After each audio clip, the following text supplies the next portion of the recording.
ఇంకా యంగ్స్టర్స్ ఉంటారు కదా, ఒక 20-25 ఇయర్స్ రీసెంట్గా జాబ్స్కి వచ్చిన వాళ్ళు, ఒక 2-3 ఇయర్స్ నుంచి ఎర్న్ చేసుకుంటున్న వాళ్ళు, ఒకవేళ గోల్డ్లో ఇన్వెస్ట్ చేయాలంటే, గోల్డ్ స్పెసిఫిక్గా ఆర్నమెంట్స్ కొనుక్కొని ఆ తరుగు అంతా వేస్ట్ చేసుకోకుండా మీ సైడ్ నుంచి అడ్వైజ్ ఏంటి సార్? అంటే ఇట్లా ఇన్వెస్ట్ చేసుకో. గోల్డ్లో ఇన్వెస్ట్ చేసేది మీరు మామూలుగా చైన్ కొన్నారనుకోండి, బ్రేస్లెట్ కొన్నారనుకోండి, ఆ ఇన్వెస్ట్మెంట్ మంచిదంట. ఎందుకు మంచిదంట నేను పర్సనల్గా, వేస్టేజ్ అనేది మీరు చెప్పింది 100% కరెక్ట్, కానీ దాంట్లో లో వేస్టేజ్ కూడా ఉంది. ఓకే, అది ఒకటి మీరు యూజ్ చేసుకుంటారు, ఏ ఫంక్షన్ పోయినా కూడా వేసుకుంటారు. ఇప్పుడు మీరు గోల్డ్ కాయిన్ కానీ గోల్డ్ బార్ కానీ తీసి పెట్టుకుంటే అది లాకర్లోనే ఉంటాయి. అవును, యూజ్ చేసుకో. సో మనము చూపించలేము సార్. మీరు ఇప్పుడు బయట వెళ్తారు, మీరు ఇప్పుడు మీ వైఫ్ బయట ఒక మ్యారేజ్కి వెళ్తున్నారు, ఒక ఎగ్జాంపుల్, నా వైఫ్ ఒక మ్యారేజ్కి వెళ్తుంది, ఏం చూపిస్తారు? మీరు ఏ కార్లో వచ్చినారు, ఆ కార్ ఎక్కడికో ఉంటుంది. I'm right? మీరు కార్ తీసుకొని కళ్యాణ మండపం లోపల తీసుకోపోరు కదా. సో మీరేం చూపిస్తారు? డైమండ్ నెక్లెస్ కానీ, ఆ గోల్డ్ నెక్లెస్ కానీ, హారం కానీ.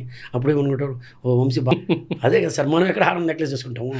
సో గోల్డ్లో ఇన్వెస్ట్ చేసేది అది ఒకటి షో ఆఫ్, ఒక రెస్పెక్ట్ వస్తుంది దానివల్ల.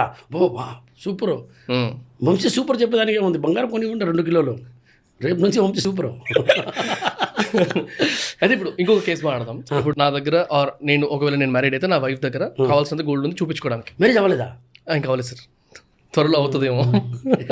100% అవుద్ది, 2 కిలోలు హోప్ఫుల్లీ 100%. భలే చేయండి, రైట్.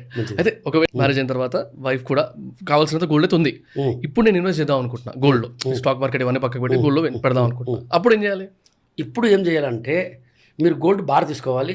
పెళ్లి చేసినప్పుడు వైఫ్ని అడిగి వాళ్ళకి ఏం నచ్చిన నగలు ఉన్నాయో లలితాకి వచ్చేసి ప్రైస్ తీసుకొని 4 షాపులు కంపేర్ చేసుకొని ఎక్కడ తక్కువ ఉంటే అక్కడ కొనుక్కోవాలి. యాడ్ స్క్రిప్ట్ వచ్చేసిందా? Literal add script.